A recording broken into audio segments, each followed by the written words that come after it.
यहाँ पे बच्चा ग्रो ही नहीं कर सकता है, थोड़े टाइम में वो उस जगह को छोड़ के बर्स्ट हो जाता है और ब्लीडिंग होता है भयंकर। मैम जो प्रेगनेंसी किट्स होती हैं जो घर पे लोग परचेस करके आते हैं उसको यूज़ करते हैं, उस पर ट्रस्ट करना कितना सही है कितना पर नहीं कुछ के लिए वो एक ट्रॉमेटिक एक्सपीरियंस हो जाता है। है? दिख रहा है डॉक्टर्स को, बट हार्ट बीट नहीं फील हो रही है या हमें नहीं पता चल रहा है हार्ट बीट, तो उस सिचुएशन में क्या होता है? उसमें फॉल्स पॉजिटिव या फॉल्स नेगेटिव रिजल्ट भी आ सकते हैं। किसी प्रेगनेंसी में साइक विजिबल है, हार्ट बीट नहीं है, तो क्या आगे जाके वो प्रेगनेंसी ग्रो करती है? Bed rest is not the solution. कई बार यूट्रस के बाहर भी प्रेगनेंसीज हो सकते हैं और वो मदर के लिए बहुत डेंजरस है। कई बार सोनोग्राफी में बच्चेदानी के अंदर बच्चा नहीं भी दिख सकता है। आपने शायद सुना होगा प्रेगनेंसी का सबसे डेलिकेट फेज होता है फर्स्ट ट्राइमेस्टर, मगर सच तो ये है कि यही वो फेज होता है जिसमें सबसे ज्यादा कंफ्यूजन, फियर और मिथ्स भी होते हैं।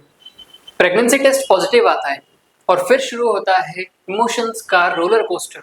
क्या सब नॉर्मल है? डॉक्टर्स के पास कब जाना चाहिए? थोड़ी सी ब्लीडिंग हो रही है तो क्या ये नॉर्मल है या डेंजरस सिचुएशन है? गूगल कुछ और बोल रहा है, रिलेटिव्स कुछ और बोल रहे हैं, मुझे क्या करना चाहिए? और कभी कभी ऐसे सिचुएशंस में, ऐसे कंफ्यूजन में लोग कुछ ऐसे डिसीजंस ले लेते हैं जो उन्हीं के हेल्थ के लिए बहुत रिस्की साबित होते हैं। तो आज हम इसी सब को सिंप्लीफाई करने वाले हैं, ऑनेस्टली, साइंटिफिकली और बिना किसी पैनिक को क्रिएट किए। मेरा नाम है मोहित और आज हमारे साथ हैं डॉक्टर सुष्मिता मुखर्जी, जो हमें फर्स्ट ट्राइमेस्टर की रियलिटी समझाएंगी और बताएंगी वो चीजें जो आपको पता होना चाहिए, वो मिस्टेक्स जो आपको अवॉइड करनी चाहिए और वो सिग्नल्स जो आप इग्नोर नहीं कर सकते। सो वेलकम एवरीवन, और चलिए आज स्पॉटलाइट डालते हैं प्रेगनेंसी के फर्स्ट ट्राइमेस्टर पे and let's begin the podcast.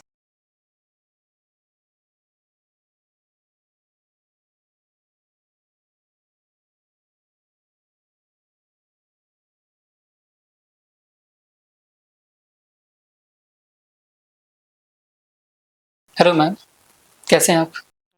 अच्छे हो? हम जब कोई कपल प्रेगनेंसी प्लान करते हैं और उसके बाद में उस लेडी का प्रेगनेंसी टेस्ट पॉजिटिव आता है, तो सबसे पहला स्टेप उन्हें क्या करना चाहिए? प्रेगनेंसी टेस्ट जब पॉजिटिव आता है, स्पेशली उन कपल्स में जिन्होंने प्लान किया है, तो उनके लिए सबसे खुशी की बात होती है। और प्लान प्रेगनेंसी में उनका एक माइंडसेट रहता है, उनको बहुत सारी चीज़ें पहले से ही प्लान किया हुआ रहता है। तो वो फर्स्ट स्टेप होना चाहिए कि डॉक्टर से मिलें और उसके बाद डॉक्टर जैसा गाइड कर रहे हैं, मोस्टली एक ब्लड टेस्ट करवाते हैं कंफर्मेशन के लिए, जिसको बीटा एचसीजी बोलते हैं, और उससे कंफर्म हो जाता है कि हाँ वाकई में प्रेगनेंसी टेस्ट पॉजिटिव है। पर यहाँ उन लोगों के लिए दिक्कत है जिनकी प्रेगनेंसी प्लान्ड ही नहीं है। वो सडनली डिस्कवर करते हैं कि वो प्रेग्नेंट हैं, तो वहाँ एक दिक्कत ये आ जाती है, कुछ लोग उसमें से एक्सेप्ट कर लेते हैं कि प्रेगनेंसी कंटिन्यू करेंगे, पर कुछ के लिए वो एक ट्रॉमेटिक एक्सपीरियंस हो जाता है। उनको लगता है कि ये क्या हो गया, कैसे आ गया पॉजिटिव। और इसलिए प्रेगनेंसी मुझे लगता है हर कपल को प्लान करना चाहिए, और ये स्टार्ट होता है जब आप मैरिज आपका हो रहा है, उसी समय में एक आपस में डिस्कशन होना चाहिए, एक प्री प्रेगनेंसी कंसल्टेशन होना चाहिए कि आपके लिए आपका एज क्या है, आपका ओवेरियन रिजर्व कैसा है, कोई और मेडिकल फैक्टर्स है कि नहीं, और आप कब तक अपना प्रेगनेंसी प्लान करें तो कोई दिक्कत नहीं आएगी। तो इसलिए अनप्लान्ड प्रेगनेंसी में कई सारी दिक्कतें आ जाती हैं और कपल्स एकदम डेस्परेट हो जाते हैं। उनको लगता है कि अरे अभी तो कैरियर है, अभी तो पढ़ाई है, अभी एग्ज़ाम है, अभी हमारा ट्रांसफ़र है, हमको कहीं अब्रॉड जाना है, तो अभी कैसे मैनेज करेंगे। तो पहला स्टेप जो गलत कई स्टेप्स वो ले लेते हैं, जो उनके लिए बहुत मुश्किल में डाल सकता है। मैम जो प्रेगनेंसी किट्स होती हैं जो घर पे लोग परचेस करके आते हैं उसको यूज़ करते हैं, उस पर ट्रस्ट करना कितना सही है कितना नहीं है? अगर उस पर पॉजिटिव दिख रहा है तो डॉक्टर से कंफर्म करना ज़रूरी है या फिर उसके ऊपर ट्रस्ट कर सकते हैं? मोस्टली अच्छी कंपनीज के जो किट्स हैं वो अच्छे हैं, पर कभी कभी उसमें फॉल्स पॉजिटिव या फॉल्स नेगेटिव रिजल्ट्स भी आ सकते हैं। इसलिए डॉक्टर के पास जाके ब्लड टेस्ट एक बहुत कंफर्मेटरी टेस्ट होता है, उसमें बीटा HCG लेवल आ जाता है, तो उसमें कोई कंफ्यूजन नहीं रहता है। और कोई भी प्रेगनेंसी हो, भले उसको वो कंटिन्यू करें या ना करें, उसका proper confirmation is very very important. सिर्फ मैम ब्लड टेस्ट से हो जाता है या फिर डॉक्टर्स अल्ट्रासाउंड भी करते हैं? ब्लड टेस्ट से ये कंफर्म हो जाता है कि प्रेगनेंसी है। अब अल्ट्रासाउंड की बात आती है कि कब करना चाहिए। जब आपका बीटा HCG लेवल बहुत ही लो है, उस समय अगर आप सोनोग्राफी करा रहे हैं, तो कई बार सोनोग्राफी में बच्चेदानी के अंदर बच्चा नहीं भी दिख सकता है, और वो फिर एक पैनिक स्टेट हो जाता है कि प्रेगनेंसी पॉजिटिव है, अभी भी दिख नहीं रहा है। तो वो आपको आपके डॉक्टर गाइड कर सकते हैं कि हाँ, ये बीटा HCG लेवल है, अब आप जाइए और स्कैन करवा लीजिए, तो उस समय हमको दिखेगा। पर एकदम इनिशियल स्टेज में मान लीजिए बीटा HCG 300 है, 500 है, 800 है और आप स्कैन करा रहे हैं, उस समय यूजुअली ऐसे भी नहीं दिखेगा। तो कई इसमें पेशेंट्स खुद भी कई बार डिसाइड कर लेते हैं, पहले ही जाके स्कैन करा लेते हैं, तो that is not the way. आपके जो डॉक्टर हैं वो आपको प्रॉपर गाइड करेंगे कि हाँ, अब आपका बीटा HCG ऐसा है, तो अब आप जाइए स्कैन कराइए, और फिर वो आपको गाइड करेंगे कि हाँ, ये प्रेगनेंसी यूट्रस के अंदर है। और उसका बच्चेदानी के अंदर होना भी बहुत इम्पोर्टेंट है, क्योंकि कई बार यूट्रस के बाहर भी प्रेगनेंसीज हो सकते हैं और वो मदर के लिए बहुत डेंजरस है। मैम डॉक्टर्स से कंसल्ट करवाना चाहिए, जैसे आपने कहा। डॉक्टर्स फर्स्ट टाइम पे सोनोग्राफी या अल्ट्रासाउंड कब सजेस्ट करते हैं और क्या देखते हैं उसके अंदर? बीटा HCG अगर पॉजिटिव है, प्रेगनेंसी पॉजिटिव है, मोस्टली बीटा HCG लेवल 1500-2000 के ऊपर जाने के बाद ही स्कैनिंग करना चाहिए, अल्ट्रासाउंड करना चाहिए। उसमें शुरुआत में एक बच्चे की थैली छोटी सी दिखती है 6 हफ्ते के लगभग, मतलब आपका जब पीरियड का लास्ट डेट है वहां से 6 वीक्स जब निकल गया है, तब मोस्टली अगर स्कैन किया जा रहा है तो उसमें बच्चे की धड़कन दिख जाती है। पर सैक का diameter, crown rump length, fetal pole, ये बहुत सारे पैरामीटर्स अल्ट्रासाउंड के होते हैं, जिसको देख के सोनोलॉजिस्ट ये बताते हैं कि आपकी प्रेगनेंसी प्रॉपर टाइम से चल रहा है कि डिले हो रहा है, उसमें धड़कन आया कि नहीं। तो ये सारी चीजें, तो फर्स्ट स्कैन मोटा मोटी लास्ट पीरियड से 1.5 महीने के लगभग कर लेना चाहिए। हम जैसे फर्स्ट ट्राइमेस्टर स्टार्ट होता है, सो उसमें जब सैक विजिबल हो रहा है, दिख रहा है डॉक्टर्स को, बट हार्ट बीट नहीं फील हो रही है या उन्हें नहीं पता चल रहा है हार्ट बीट है, तो उस सिचुएशन में क्या होता है? अगर वो बहुत ही कम समय की प्रेगनेंसी है कि 5 वीक्स की है, 5.5 वीक्स की है, तो उस समय हार्ट बीट नहीं भी विजिबल हो सकता है। पर अगर 6-7 वीक्स निकल गया है फिर भी हार्ट बीट नहीं आ रहा है, तो वो एक कंसर्न वाली बात है। और कई प्रेगनेंसीज में अगर ग्रोथ प्रॉपर नहीं है या कोई क्रोमोसोमली मतलब जेनेटिकली एबनॉर्मल बेबी है, वैसे केसेस में ना कि उसका ग्रोथ अच्छे से होगा और उसका धड़कन भी टाइम से नहीं आएगा। तो ये प्रेगनेंसीज फेल्ड प्रेगनेंसीज होते हैं, और ये मदर के लिए कोई नॉर्मल चीज़ नहीं है। मतलब ये प्रेगनेंसी कंटिन्यू करे तो भी कोई उसका मतलब नहीं है। तो कई प्रेगनेंसीज एबनॉर्मल रुक जाते हैं और वो इस प्रकार से ना ग्रो करते हैं, ना उसमें हार्ट बीट आती है, और वो एक एबनॉर्मल प्रेगनेंसी डिनोट करता है। किसी प्रेगनेंसी में सैक विजिबल है, हार्ट बीट नहीं है, तो क्या आगे जाके वो प्रेगनेंसी ग्रो करती है? किसी केस में जैसे अभी आप बता रहे हो नहीं भी करती है, तो क्या पॉसिबिलिटी है किसी केस में ग्रो भी करता है बट हार्ट बीट स्टिल नहीं आती है? कभी कभी क्या है, एन एम्ब्रायोनिक प्रेगनेंसी होती है, मतलब सैक है, पर उसमें फीटल पोल नहीं है, मतलब बच्चा ही नहीं दिख रहा है, खाली सैक है।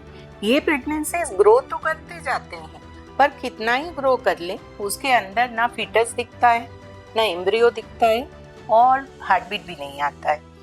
तो ये भी एबनॉर्मल प्रेगनेंसीज होते हैं और इसमें कंटिन्यू करने का कोई मतलब नहीं रहता है।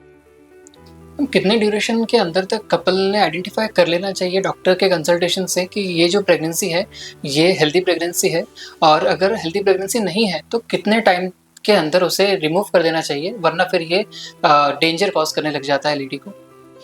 6 to 7 वीक्स के अंदर मोस्टली अगर साइकिल्स रेगुलर थे तो वो प्रेगनेंसी में हार्ट बीट वगैरह दिख जाता है। पर अगर कपल लेडी जो है उनके पीरियड्स बहुत डिले हो रहे थे, उनका जो ओवुलेशन है वही डिले हो रहा है, तो कई बार इसके कारण से जितना ड्यूरेशन है उसके हिसाब से प्रेगनेंसी कम टाइम का दिखता है। तो वहाँ थोड़ा सा हम लोग वेट करते हैं, मेडिसिन देते हैं, प्रोजेस्टेरॉन वगैरह सपोर्ट देते हैं, और फिर with in a gap of 10 to 15 days फिर हम अल्ट्रासाउंड को रिपीट करते हैं, ताकि उसमें उतने समय का ग्रोथ भी दिख जाए और हार्ट बीट आया कि नहीं वो भी कंफर्म हो जाए। पर मोस्टली 7 वीक्स के अंदर proper growth of the sac and cardiac activity दिख जाता है, तो वो एक कंफर्मेशन हो जाता है कि प्रेगनेंसी मोस्टली हेल्दी है। मैम, कुछ प्रेगनेंसीज जो होती है वो प्रेशियस होती है, यानी कपल्स बहुत टाइम से ट्राई कर रहे हैं, नहीं हो रहा है, एंड देन जाके उन्होंने कंसीव किया है। एंड कपल इस टाइप से भी होते हैं जिन्होंने मतलब अनएक्सपेक्टेड प्रेगनेंसीज हैं, बट वो दोनों टाइप के कपल्स उस प्रेगनेंसी को कंटिन्यू करना चाहते हैं। तो उन दोनों केसेस में क्या इनिशियली दोनों को सेम प्रिकॉशंस लेना चाहिए या दोनों के लिए अलग अलग प्लान आप डिसाइड करते हैं? मोस्टली कोई भी अगर प्रेग्नेंट हो रहा है तो फर्स्ट स्टेप में फोलिक एसिड वगैरह और थोड़ा प्रोजेस्टेरॉन सपोर्ट, नॉर्मल जो प्रिकॉशंस हैं वो ओवरऑल सबके लिए मोस्टली सेम रहता है कि आप बाहर की दवा गोली ना लें, कोई भी मेडिसिन बिना पूछे नहीं लें। मोस्टली मैं मेरे पेशेंट्स को कहीं हॉस्पिटल्स वगैरह भी बहुत ज़्यादा विजिट करने के लिए मना करती हूँ, कहीं किसी प्रकार का इन्फेक्शन नहीं हो उनको, बहुत ज़्यादा ट्रैवलिंग वगैरह नहीं करे, एक्सर्शन नहीं करे। पर कुछ प्रेगनेंसी जो बहुत ही प्रेशियस होते हैं, जैसे पहले के बहुत सारे अबॉर्शंस हैं या बहुत लेट मैरिज हुआ है, एल्डरली हैं, उनका एज बहुत ज़्यादा है, डायबिटिक हैं, हाइपरटेंसिव हैं, थायराइड है, उनको मेडिकल डिजीज़ हैं, बहुत ज़्यादा ओबीज हैं, इनफर्टिलिटी ट्रीटेड है, आईवीएफ प्रेगनेंसी है, तो ये वाले केसेस में थोड़ा हम लोग प्रिकॉशंस ज़्यादा ही बताते हैं। Bed rest is not the solution. Bed rest किसी को लगता है कि ऐसे केसेस में बिल्कुल बेड रेस्ट करें, तो और ऐसा नहीं है। आपकी थोड़ी बहुत एक्टिविटी होनी चाहिए, उससे ब्लड फ्लो होता है, प्रॉपर ऑक्सीजनेशन होता है, तो वो सारा इम्पॉर्टेंट है। पर ओवर एक्सर्शन, स्ट्रेस लेना, बहुत ज़्यादा ओवर थिंकिंग, तो इसके लिए जो है स्क्रीन टाइम को रिड्यूस करना, बहुत ज़्यादा सर्च करना गूगल पे, यूट्यूब पे और वीडियोस देखना, उसको देख देख के फिर वो बहुत ज़्यादा स्ट्रेस में आते हैं। तो फर्स्ट एंड फॉरमोस्ट स्टेप होता है कि आप एक प्रॉपर डॉक्टर को कंसल्ट करें और उनसे अपने जो भी क्वेरीज हैं वो लिख के ले जाएं, अपना लिस्ट बनाएं, क्योंकि जब आप कोई कंसल्टेशन में जाते हैं आधी चीज़ें आपको ध्यान रहता है और आधे आप भूल जाते हैं, और फिर आप घर आते हैं, घर आने के बाद फिर आपको समझ में नहीं आता, यार ये भी पूछना रह गया, ये भी भूल गए, ये कैसा, फिर आप फ़ोन लगाते हैं। डॉक्टर्स मोस्टली बहुत बिजी होते हैं, most of the time OTs में है या डिलीवरी करा रहे हैं, तो वो आपके फ़ोन भी प्रॉपरली आंसर नहीं कर पाते हैं। तो it is better that plan your visit. जब आप विजिट कर रहे हैं तब आपके पूरे क्वेरीज एक प्रॉपर वे में लिख के ले जाएं, और ये बात का भी ध्यान रखें कि आपका कंसल्टेशन इतना लंबा ना कर लें, क्योंकि मरीज बहुत सारे होते हैं, सबको टाइम देना पड़ता है, तो आप उसको प्रॉपर वे में प्लान करें। और अननेसेसरी ओवर थिंकिंग करके भी क्वेश्चंस करने का मतलब नहीं है, उससे आपका माइंडसेट भी और कॉम्प्लिकेटेड होता जाता है। तो कुछ तो आपके डॉक्टर के ऊपर भी छोड़ना चाहिए, वो टाइम टू टाइम आपको आपकी जो भी बेनिफिट्स हैं उसके हिसाब से गाइड करते रहेंगे। यानी कि स्ट्रेस नहीं लेना है, नेचुरली अपने आप को काम रख के बिल्कुल। और प्लान के साथ में डॉक्टर के हाँ, कंसल्टेशन को फॉलो उसके लिए मुझे लगता है ज़्यादा आप अपना माइंडसेट को जितना काम, क्वाइट एंड कंपोज्ड रख सकते हैं तो उससे आपका जो रिजल्ट है वो मच बेटर आएगा। रोज उस मेडिटेशन कर लें, म्यूजिक सुने, अच्छी मूवीज वगैरह देख रहे हैं, अपना ध्यान ये जो प्रोसेस चल रहा है उससे अलग हटा के रखें। डॉक्टर जैसा गाइड कर रहे हैं वो कर लें, दवाइयाँ टाइम से ले लें, अपना न्यूट्रिशन डाइट का ध्यान रखें। अगर एक्सेसिव वॉमिटिंग हो रहा है, कुछ इस टाइप की दिक्कत आ रही है तो उसको लेके आप बात कर लें, मेडिकेशन ले लें, पर ओवर थिंकिंग नहीं करें, स्ट्रेस नहीं लें, बहुत ज़्यादा सर्च नहीं करें, अपने अंदर ही मन में ओवर थिंकिंग करते रहें कि ऐसा तो नहीं हो जाएगा, वैसा तो नहीं हो जाएगा। अपने को उन चीज़ों से विथड्रॉ करके एक अपना पीसफुल माइंडसेट रखें, प्रेयर्स करें, पूजा करें, डेली मंत्र पाठ करें, चैंटिंग करें, तो उसका बहुत अच्छा पॉजिटिव इफेक्ट आएगा। कोई यंग कपल है, उनकी रिसेंट मैरिज हुई है, कंसीव भी किया है, प्लान प्रेगनेंसी है, बट फैमिली में जैसे एल्डर्स भी होते हैं, कभी कभी क्या है कि जैसे एल्डर्स में कुछ हेल्थ इशू आ गया या कुछ मेडिकल इमरजेंसी घर में आ गई है जिसकी वजह से स्ट्रेस भी बढ़ रहा है, एग्जॉर्शन भी बढ़ रहा है, काम ज़्यादा करना पड़ रहा है, हॉस्पिटल्स के चक्कर लग रहे हैं जिसमें, सो ऐसे केस में फिर आप पेशेंट को क्या सजेस्ट करेंगे? कुछ सोशल रिस्पॉन्सिबिलिटीज भी होते हैं और जवाबदारी होती हैं, फैमिली प्रायोरिटी होती हैं, दोनों चीज़ को बैलेंस करना चाहिए। आपकी प्रेगनेंसी भी इम्पॉर्टेंट है पर आपके जो नियर एंड डियर वंस वो भी इम्पॉर्टेंट है। तो आप अगर वो बहुत ही कोई इन्फेक्शियस डिजीज़ हैं तो डेफिनेटली आप अपना प्रिकॉशंस रखें, मास्क यूज़ करें, सैनिटाइज़र यूज़ करें, बहुत ज़्यादा एक्सपोज नहीं होए, एक्सर्शन को उतना ही करें जितना आपके लिए अलाउड है। पर इस बात को लेके स्ट्रेस या गुस्सा या नेगेटिविटी ना लाएं कि ऐसा मेरे को करना पड़ रहा है, ऐसी दिक्कत आ रही है, नहीं, it is part of life और जैसे वो भी आपकी जवाबदारी है तो उसमें आपका रोल आपको समझ के करना चाहिए कि ये पार्ट मैं कर दूं तो मेरे लिए भी ठीक है, उनके लिए भी ठीक है, तो इस टाइप से उसको बैलेंस करें तो सामने जो हमारे जो एल्डर्स हैं उनका भी केयर हो जाए और साथ में अपनी प्रेगनेंसी का भी आप ध्यान रख रहे हैं। मैम क्या ये भी पॉसिबल है कि कभी लेडी प्रेग्नेंट है बट यूट्रस में वो प्रेगनेंसी दिख नहीं रही है? हाँ, इसको एक्टोपिक प्रेगनेंसी बोलते हैं और ये एक बहुत ही क्रिटिकल केस है क्योंकि बच्चेदानी में प्रेगनेंसी का होना मोस्ट इम्पॉर्टेंट है क्योंकि वो ऐसी जगह है जहाँ पे प्रेगनेंसी ग्रो कर सकता है, धीरे धीरे यूट्रस बढ़ जाती है और उसमें प्रेगनेंसी भी, बेबी भी उसमें अकोमोडेट हो जाता है। पर अगर यही प्रेगनेंसी बच्चेदानी के बाहर कहीं रुक गया, मान लो ट्यूब में रुक गया, फैलोपियन ट्यूब में रुक गया, ओवरी के पास रुक गया या सर्विक्स में नीचे रुक गया, तो ये और जगह है, ये प्लेसेस सूटेबल नहीं है, यहाँ पे बच्चा ग्रो ही नहीं कर सकता है, थोड़े टाइम में वो उस जगह को छोड़ के बर्स्ट हो जाता है और ब्लीडिंग होता है भयंकर।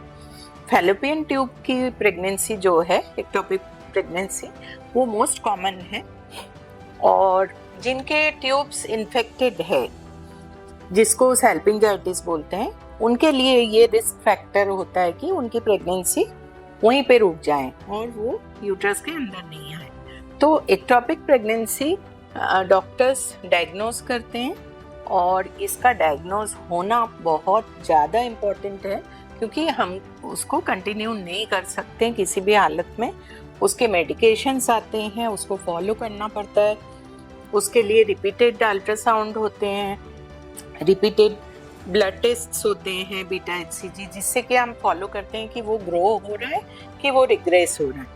अगर रिग्रेस हो गया है तो ठीक है, अगर वो ग्रो होता है तो मदर के लिए वो रिस्क फैक्टर बढ़ जाता है और कई केसेस में हमको उसको लेप्रोस्कोपिक रिमूवल करना पड़ता है, दूरबीन डाल के उस ट्यूब के पार्ट को जहाँ पे प्रेगनेंसी है उसको हटाना पड़ता है। अदरवाइज कई सारे ऐसे पेशेंट्स हैं जिसमें वो पता नहीं रहता है, उन्होंने दिखाया हुआ नहीं रहता है और वो सीधा सीवियर पेन और पेट में बहुत सारे ब्लड कलेक्शन लेके एडमिट होते हैं और उसको बोलते हैं हीमोपेरिटोनियम, मतलब पेट के अंदर 2-3 लीटर ब्लड, और माँ के लिए वो एक जानलेवा कंडीशन है।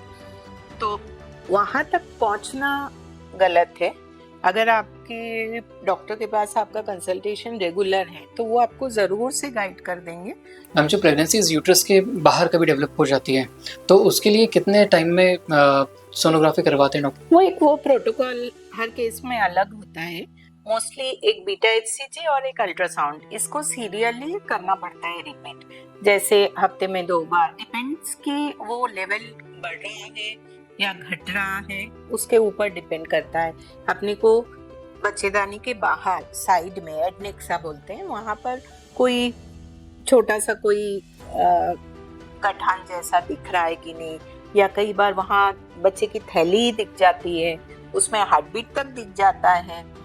मैंने एक केस में ट्यूब में ट्विंस रुक गए थे, दोनों बच्चे ट्यूब में रुके हुए थे राइट साइड के फैलोपियन ट्यूब में, और ट्विन एक्टोपिक बहुत कॉमन नहीं है। फिर हमको उसको वो एक गठन जैसा बना दिया था और थोड़ा ब्लीडिंग भी उसके आसपास हो रहा था, तो हमने उसको ऑपरेट करके फिर उसको हटा दिया था। तो उसको इंडिविजुअल केस में अलग अलग टाइप से उसको मॉनिटर किया जाता है और डॉक्टर्स ये करते हैं कि आपको वो फूटने के पहले उसका पूरा उपचार, ताकि वो प्रोग्रेसिव नहीं हो। हम कोई पेशेंट आपके पास में आई हैं प्रेगनेंसी लेके, लेकिन उनकी हिस्ट्री रही है कि उनका हीमोग्लोबिन नॉर्मल से हमेशा से ही कम रहा है, तो अभी उनको क्या करना चाहिए? हीमोग्लोबिन का कम रहना, पेशेंट से ये हिस्ट्री लेना बहुत इम्पोर्टेंट है। हमारे देश में आयरन डेफिशिएंसी एनीमिया बहुत कॉमन है और वर्म्स इन्फेस्टेशन, डाइटरी प्रॉब्लम्स, इसके कारण क्रॉनिक आयरन डेफिशिएंसी और एनीमिया ये एक पार्ट है जो कि बहुत कॉमन है। पर यहाँ एक और प्रॉब्लम रहता है, थैलेसीमिया मेजर। वहाँ तो डायग्नोसिस में प्रॉब्लम नहीं है क्योंकि पेशेंट की हिस्ट्री रहती है कि वो बार बार उसको ब्लड ट्रांसफ्यूज करना पड़ रहा है, और ये पर कुछ पेशेंट है जो कैरियर होते हैं, जो थैलेसीमिया माइनर बोलते हैं उनको, उनका ऐसा रहता है कि उनका हीमोग्लोबिन थोड़ा कम ही रहता है हमेशा, भले हम उनको आयरन दे दें, उनको फोलिक एसिड दे दें, उनको सब चीज करने के बावजूद इन लोगों के मोस्टली देखा जाए तो सीरम जो आयरन लेवल वो हाई ही रहता है, पर फिर भी उनका हीमोग्लोबिन 8, 9, 9.5 ऐसा रहेगा।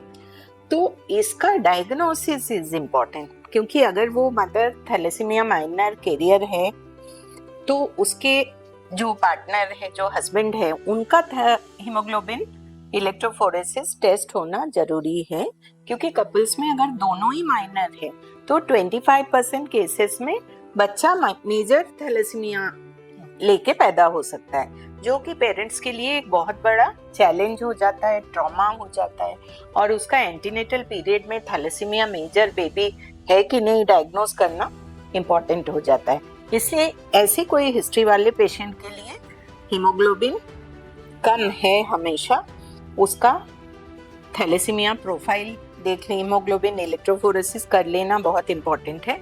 हालांकि आज की तारीख में ये टेस्ट रूटीन टेस्ट है कोई भी प्रेग्नेंट लेडी के लिए। इसके अलावा सिकल सेल का डायग्नोसिस हो जाता है इसी के जरिए, ये टेस्ट के जरिए हमको उसके बारे में भी जानकारी मिल जाती है, और वो भी एक हाई रिस्क केस में आता है और उसका भी ट्रीटमेंट प्रेगनेंसी के दौरान अलग से ही करना पड़ता है। बहुत ज़्यादा आयरन ओवरलोड नहीं कर सकते, कई बार हीमोग्लोबिन वगैरह रिपीटेड टेस्ट्स करना, हेमेटोलॉजिस्ट का ओपिनियन लेना, ये सब इम्पोर्टेंट हो जाता है, और ये प्रेगनेंसीज थोड़े से अलग से प्रॉपर वे में मैनेज करना पड़ता है। मैम, ऑडियंस को थोड़ा एक्सप्लेन कर दीजिए सिकल सेल क्या होता है? सिकल सेल भी एक प्रकार का प्रॉब्लम है, हेमेटोलॉजिकल मतलब ब्लड डिसऑर्डर है, जिसमें जो देयर इज सिकलिंग, जो सेल्स हैं वो कुछ अलग टाइप के आरबीसीज होते हैं जो बॉडी में एक्सेप्टेबल नहीं होता है, तो उसके कारण उनका ब्रेकडाउन ज़्यादा होता है और ऐसे पेशेंट्स में छोटे छोटे क्लॉट्स जैसे वो बनते हैं और छोटे जो पतले वेसल्स हैं वहाँ पे वो ब्लॉकेज कर सकते हैं और कई सारे इंपॉर्टेंट ऑर्गन्स को ब्लॉक करते हैं। तो उनके बोन्स में प्रॉब्लम्स आते हैं, उनके लीवर में, स्प्लीन में, कई जगह उनके कॉम्प्लिकेशंस रहते हैं और ऐसे पेशेंट एनीमिक होते हैं और इनको कई बार डायग्नोसिस अगर नहीं हुआ है तो उनको कई डॉक्टर्स एक के बाद एक आयरन देते जाते हैं, तो इनको आयरन ओवरलोड रहता है तो भी उनके लिए थोड़ा प्रॉब्लमेटिक रहता है। तो एक इस टाइप के पेशेंट में हेमेटोलॉजिस्ट का ओपिनियन, उनका कंसल्टेशन, साथ में गायनी डॉक्टर हैं उनका कंसल्टेशन, दोनों इम्पोर्टेंट हो जाता है। इन पेशेंट्स में हाइड्रेशन का बहुत इम्पोर्टेंट है, मतलब बहुत ज़्यादा वाटर इनटेक होना ताकि ब्लड फ्लो जो है वो प्रॉपर होता रहे, ब्लॉकेज नहीं हो। छोटे छोटे ब्लड वेसल्स ब्लॉक होने का डर रहता है इसमें। सिकल सेल क्राइसिस होता है, वो एक बहुत ही दिक्कत वाला कंडीशन होता है और पर अच्छे से मैनेज किया जाए तो ये वाले पेशेंट्स प्रॉपरली मैनेज हो जाते हैं। हम कई प्रेगनेंसीज ऐसी होती है, फॉर एग्जांपल अगर किसी लेडी की बात करें तो उनका यूट्रस बहुत वीक है या बहुत कमज़ोर है, जो बार बार उनकी प्रेगनेंसीज अबॉर्ट हो रही है या मिसकैरेजेस हो रहे हैं, उस केस में फिर क्या करना चाहिए? बार बार मिसकैरेज को हम रिकरेंट प्रेगनेंसी लॉस बोलते हैं, जहाँ इसमें कई बार ऐसे रहते हैं कि जो शुरुआत में खराब हो जाते हैं, 6 हफ्ते, 7 हफ्ते, 10 हफ्ते, 3 महीने के अंदर। कुछ प्रेगनेंसीज होते हैं वो 3 मंथ्स क्रॉस करके 4th-5th मंथ में बार बार अबॉर्ट होते हैं। तो दोनों में फर्क होता है कि जो कारण रहता है उसमें कई सारे कारण होते हैं।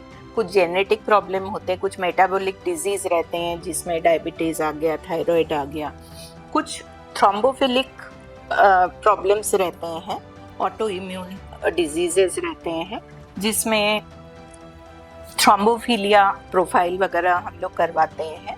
वहाँ पे माइक्रोवास्कुलर क्लॉट्स बनते हैं और वो प्रेगनेंसी को कंटिन्यू नहीं होने देते हैं।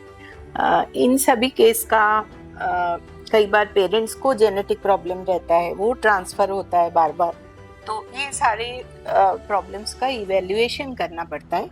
बेटर ये रहता है कि प्रेगनेंसी कंसीव होने के पहले कपल इसका पूरा ट्रीटमेंट ले लें, समझ में आ जाए कि यहाँ क्या क्या रीज़न से हो रहा है और उनका एक प्रॉपर प्लान ट्रीटमेंट तैयार किया जाए जो कि कंसीव होने के पहले से चालू हो जाता है, जिसमें हम एक क्वालिटी इम्प्रूव करने की मेडिसिन, स्पर्म्स को बेटर करने की मेडिसिन, उनका लाइफस्टाइल, उनके जो न्यूट्रिशन, हर चीज़ पे ध्यान देते हैं और फिर वो प्लान करें प्रेगनेंसी।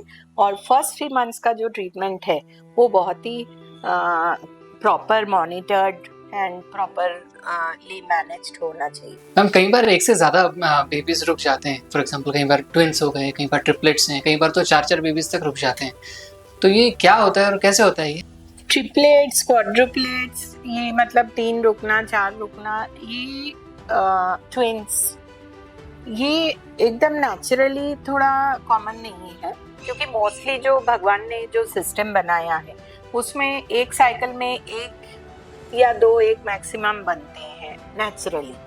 पर जब हम डॉक्टर्स कुछ मेडिसिन देते हैं एग्स को बनने के लिए, तो कई बार 1 की जगह 2 भी बन जाते, 3 भी बन जाते हैं, और अगर वो सारे एग्स फर्टिलाइज हो गए तो फिर वहाँ इस टाइप का प्रॉब्लम आ सकता है।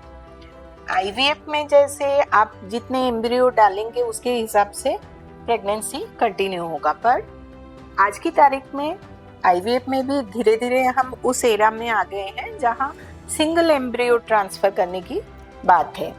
मोस्टली ये एक्सपेक्टेड है कि आप सिंगल एम्ब्रियो ही ट्रांसफ़र कर रहे हैं, पर कभी कभी हमको 2 एम्ब्रियो ट्रांसफ़र करना पड़ता है, थोड़ा उसमें सक्सेस रेट भी बेटर हो जाता है, तो वहाँ ट्विंस के चांसेस हैं, पर इससे ज़्यादा एम्ब्रियोज मोस्टली कभी भी ट्रांसफ़र नहीं किया जाता है। अगर इस टाइप का ट्रांसफ़र हो रहा है और वहाँ पे ट्रिपलेट्स और क्वाड्रुपलेट्स हो रहे हैं, तो मदर के लिए थोड़ा रिस्की हो जाता है, क्योंकि 3 या 4 प्रेगनेंसी को कैरी करना, उनके प्रीमेच्योरिटी रेट, उनके जो ग्रोथ में इश्यूज़, एबनॉर्मलिटीज़, ये सारे इंसिडेंसेस बहुत ज़्यादा बढ़ जाते हैं। तो ये एक बहुत ही हाई रिस्क प्रेगनेंसी में आ जाता है। और आजकल अच्छे फीटल मेडिसिन एक्सपर्ट्स हैं, कई बार वो ये ट्रिपलेट्स या क्वाड्रुपलेट्स को रिड्यूस कर देते हैं और उसको ट्विंस में या सिंगल प्रेगनेंसी में भी कन्वर्ट कर लिया जाता है। पर अगर डॉक्टर के गाइडेंस में आपकी दवाइयाँ आपको दी जा रही है और उसमें देखा जा रहा है कि 3-4 एग्स दिख रहे हैं, बन रहे हैं, तो कई बार हम उस साइकिल को कैंसिल कर देते हैं, हम मना कर देते हैं कि आप इसको रिलेशन ना बनाएं, क्योंकि मल्टीपल प्रेगनेंसी का इंसिडेंस फिर बढ़ जाता है। कई बार ऐसे भी होता है कि जो पेशेंट्स होते हैं वो अनवांटेड प्रेगनेंसीज को कैंसल आउट करने के लिए मेडिकल स्टोर से जाके कोई भी मेडिसिन उठा के ले लेते हैं, तो वो सेफ है? ये बहुत डेंजरस है, क्योंकि हमने अभी थोड़ी देर पहले ही एक्टोपिक प्रेगनेंसी डिस्कस कर रहे थे।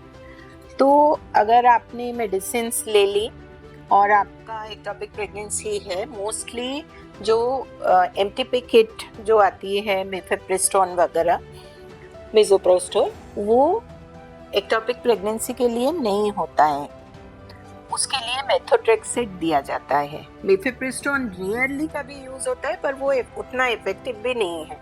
तो नेचुरली अगर ट्यूब में प्रेगनेंसी है, वो कैरी हो जाएगा और वो रप्चर होगा, पेट में ब्लड इकट्ठा होगा। तो कई कपल्स जो मैरिड नहीं है, वो प्रेग्नेंट है और उनको वो कंटिन्यू नेचुरली करना ही नहीं है, तो वो घबराए नहीं। अगर वो एडल्ट हैं तो वो उसको प्रॉपरली हैंडल करें, वो कोई प्रॉपर डॉक्टर के पास जाएं, उसके पास जांचें कराएं, अल्ट्रासाउंड करके श्योर हो जाएं कि ये प्रेगनेंसी इंट्रायूट्राइन मतलब यूट्रस के अंदर है। उसका ड्यूरेशन पता कर लें कि हाँ ये 6 हफ्ते की है या 7 हफ्ते की है या ज़्यादा है बहुत, 10 हफ्ते, 11 हफ्ते, 12 हफ्ते। कई बार साइकिल से रेगुलर होते हैं तो पता ही नहीं रहता कितने टाइमिंग का है। और उस बात को पूरी तरह से समझें, क्योंकि आप अगर एडल्ट हैं और फिर वो प्रेगनेंसी आपके म्यूचुअल कंसेंट से हुआ है, तो उसको अगर आप दोनों डिसाइड करते हैं कि कंटिन्यू नहीं करना है, तो उसको प्रॉपर लीगल वे में हैंडल करें, ना कि उसको अननेसेसरी रिस्क वाला काम करें। कहीं भी जाके कोई भी दवाई ले लिए और फिर बाद में जब ब्लीडिंग हो रहा है, तब सोनोग्राफी करने से भी आधी चीज़ें हैं, आधा नहीं है, तो डायग्नोस करना भी डॉक्टर के लिए बहुत डिफ़िकल्ट हो जाता है। तो उसको प्रॉपर वे में हैंडल करें। पर बेस्ट ये रहता है कि अगर प्रेगनेंसी आपको नहीं चाहिए तो आप उसका प्रिवेंशन करें, ना कि प्रेगनेंसी होने दें और फिर उसको टर्मिनेट करें। तो प्रिवेंशन के लिए कॉन्ट्रासेप्टिव्स बहुत अच्छे अवेलेबल हैं। अगर आपको नहीं समझ में आ रहा, आप कंसल्ट करें डॉक्टर से, वो आपको पूरा गाइड करेंगे और वो आपका राइट है, आप उसको कर सकते हैं। मैम, किसी कपल ने कंसीव किया है, उनकी प्रेगनेंसी है, बट फर्स्ट ट्राइमेस्टर में ही उनको बहुत ज़्यादा ब्लीडिंग हो रही है, तो वो बहुत रिस्की हो जाता है या फिर उस केस में अबॉर्ट ही करना पड़ता है? नहीं, अगर बहुत ज़्यादा ब्लीडिंग हो रही है तो वो ऑलरेडी एबॉर्शन का ही प्रोसेस है, मतलब वो ऑलरेडी अबॉर्ट हो रही है। और अगर एक्सेसिव ब्लीडिंग है तो वहाँ पे अल्ट्रासाउंड करके हमको उनको एनेस्थीसिया दे के उसको इवैक्यूएट करना पड़ता है, मतलब यूट्रस को से वो प्रेगनेंसी हटा देना पड़ता है। अदरवाइज अननेसेसरी बहुत ज़्यादा ब्लड लॉस हो जाता है। तो ऐसे में उनका हीमोग्लोबिन टेस्ट होना और ये सारे बहुत इम्पॉर्टेंट है। ओके मैम, ये तो मतलब ज़्यादा एक्सेसिव ब्लीडिंग हो रहा है उस केस की बात है, बट किसी को ब्लीडिंग नहीं हो रहा है बट स्पॉटिंग्स हो रहा है। कई बार हल्का स्पॉटिंग नॉर्मल प्रेगनेंसी में भी हो सकता है, पर अगर आपको कांस्टेंट पेन हो रहा है और स्पॉटिंग बढ़ रहा है तो एकदम ये नॉर्मल नहीं भी हो सकता है। इसको थ्रेटेंड मिसकैरेज बोलते हैं, मतलब आगे जाके ये प्रॉपर एबॉर्शन में कन्वर्ट हो सकता है। तो ऐसे केस में फिर डॉक्टर से कंसल्ट करके उसका प्रॉपर ट्रीटमेंट और अल्ट्रासाउंड, बीटा HCG लेवल सभी कुछ मॉनिटर करना पड़ेगा। मैम कुछ केसेस ऐसे होते हैं जो बियॉन्ड साइंस होते हैं या फिर कुछ रेयर के केसेस होते हैं, ऐसा कुछ केस था आपके साथ में जो आपको इनिशियली कुछ और लगा एंड देन बाद में एकदम ही चेंज होकर कुछ और हो गया था? फर्स्ट 3 मंथ्स में एक प्रेगनेंसी पेशेंट ब्लीडिंग लेके आई और उसके कुछ प्रोडक्ट्स जो रह गए थे तो हमने उसको इवैक्यूएट किया, मतलब डीएनसी टाइप जो कॉमन उसको हटा दिया और प्रॉपरली उसका करा और फिर वो चले गए। कुछ दिन बाद उनका फिर कंप्लेन आया कि ब्लीडिंग हो रहा है, तो हमने फिर अल्ट्रासाउंड कराया तो हम देखें कि वापस यूट्रस में प्रोडक्ट्स पूरा भरा हुआ है। तो मेरे लिए थोड़ा सा ये लगा कि इतनी गलती कैसे हो गई मेरे से कि इतना प्रोडक्ट, क्योंकि मैंने किया तो अच्छे से ही था और मैं काफ़ी श्योर थी कि ऐसा होना नहीं चाहिए था, पर फिर भी मुझे लगा हो सकता है मेरे से मुझे समझ में नहीं आया। तो मैंने उनको बोला, एक्सप्लेन करा कि इसमें प्रोडक्ट्स काफ़ी दिख रहे हैं और इसको हमको इवैक्यूएट करना पड़ा था। वो एक डॉक्टर की सिस्टर थी और डॉक्टर से भी डिस्कशन हुआ तो उन्होंने बोला कि नहीं कोई दिक्कत नहीं है, आपको जो सही लगे। तो हमने फिर उसको काफ़ी प्रॉपर वे में वापस इवैक्यूएट किया। पेशेंट चली गई। 2-4 दिन बाद फिर उसका कॉल आया कि मैडम ब्लीडिंग हो रहा है, तो फिर हम उसको सोनोग्राफी करवाएं और आश्चर्य की बात ये थी कि वापस यूट्रस पूरा भरा हुआ है और पहले से भी ज़्यादा प्रोडक्ट्स उसमें दिख रहे हैं। अब हमको थोड़ा डर लगा कि ये क्या है, ये नॉर्मल नहीं है, क्योंकि एक बार गलती हो सकती है, डबल गलती नहीं हो सकती है। तो फिर वैसे उस समय फिर हमने डिसाइड किया कि इस बार हम इसकी बायोप्सी करेंगे, इसको जांच में भेजेंगे।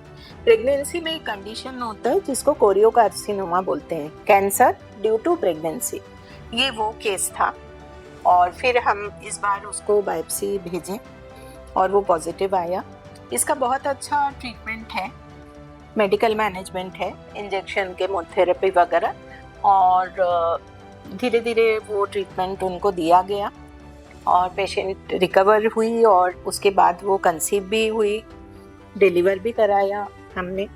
पर ये एक शुरुआत बहुत साल पहले की बात है, तो उस समय से फिर ये बाद में मुझे लगता था कि जहाँ पहले की सोनोग्राफी नहीं है, प्रोडक्ट्स ऐसे पड़े हैं, तो कई बार मैं वो टिश्यू को प्रिजर्व करके रखती हूँ। पेशेंट अगर रिपीट कंप्लेन कुछ करता है तो इमीडिएटली उसकी बायोप्सी करवाती हूँ। तो इवन प्रेगनेंसी से कैंसर भी होने की संभावना हो सकती है, जिसको कोरियोकार्सिनोमा बोला जाता है। मैम जैसा हमारा जो ये पॉडकास्ट है वो फर्स्ट ट्राइमेस्टर को ध्यान में रख के बनाया गया है, सो इसमें फर्स्ट ट्राइमेस्टर में जैसे आपने बताया कि सिर्फ बेड रेस्ट नहीं लेना है, कुछ एक्टिविटीज़ भी करनी है, तो क्या कुछ ऐसे एक्सरसाइजेस हैं जो फीमेल्स अगर करें फर्स्ट ट्राइमेस्टर में तो उनके लिए बेनिफिशियल रहेगा? हल्का योगा कर सकते हैं, ब्रीदिंग एक्सरसाइज कर सकते हैं, मेडिटेशन कर सकते हैं, लाइट वॉक कर सकते हैं, और जहाँ डॉक्टर ने मना करा हुआ है, कोई प्रेशस प्रेगनेंसी है, स्पॉटिंग हो रहा है, ब्लीडिंग हो रहा है, वहाँ अपने मन से एक्सरसाइजेस ना करें, वहाँ स्ट्रिक्टली जो डॉक्टर एडवाइस है उसको फॉलो करें। तो हल्का फुल्का एक्सरसाइज तो अच्छा रहता है, वो आपका पूरे बॉडी का ऑक्सीजनेशन और ब्लड फ्लो को टेक केयर करता है और आपका माइंड भी बहुत पॉजिटिव रहता है, तो अच्छा रहता है वो। हम कुछ लेडीज या कुछ फीमेल्स जो हैं, हो सकता है वो देख रहे हैं, वो प्रेग्नेंट हो, अपने फर्स्ट ट्राइमेस्टर्स में हो, तो उनसे आप कुछ कहना चाहेंगे? प्रेगनेंसी को बहुत हैप्पीली एक्सेप्ट करना चाहिए, प्लान करना चाहिए, ताकि जब भी प्रेगनेंसी टेस्ट पॉजिटिव आए तो आप उसको बहुत positively with lot of acceptance उसको एक्सेप्ट करें, और इससे क्या आपका जो आउटकम है वो भी अच्छा आएगा, आप मेंटली बहुत अच्छा फील करेंगे। ये एक बहुत बड़ा अचीवमेंट होता है कपल के लिए, कंसीव हो जाना। पर अगर वो अनप्लान्ड है तो कुछ गलत स्टेप्स जो हैं उसको अपने आप ना लें, इमीडिएटली डॉक्टर से प्रॉपर कंसल्टेशन लेके उसको प्लान्ड वे में एग्जीक्यूट करें. So most important message is always do plan your pregnancy. That makes life much easier and things become much more comfortable and more manageable. तो ये था हमारा पॉडकास्ट प्रेगनेंसी के फर्स्ट ट्राइमेस्टर पे. हमारा अगला पॉडकास्ट होगा प्रेगनेंसी के सेकंड ट्राइमेस्टर पे, और उससे रिलेटेड यदि आपके कोई क्वेश्चंस हैं तो उसे आप कमेंट सेक्शन में जरूर लिखिए, ताकि नेक्स्ट पॉडकास्ट में हम उन्हीं सभी क्वेश्चंस को आंसर करते हुए सेकंड ट्राइमेस्टर को समझेंगे डॉक्टर सुष्मिता मुखर्जी के साथ में. तो चलिए आप सबसे मुलाकात होगी अगले पॉडकास्ट में. तब तक डोंट फॉरगेट टू सब्सक्राइब.